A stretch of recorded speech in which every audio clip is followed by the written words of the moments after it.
Dobro, postavit ću ti par pitanja. Pošto dolazi vrijeme Božića, pa ćemo te pitati šta bi ti poklonila Čamili? Gorilu. A šta bi poklonila Kapi? Četku. A šta bi poklonila Ani? Rapsku tortu. A šta bi poklonila Keti? Protein.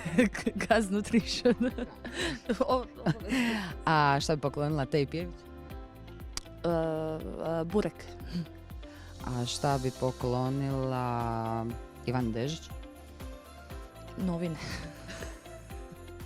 A šta bi poklonila Josipi Mamić? Sad si me... Ne pada mi. A šta bi poklonila Luci Bešan? Luci. A šta bi poklonila Steli i Pauli? Daj mi glava, čekaj.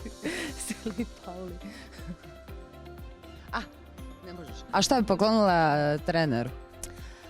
Treneru medalju.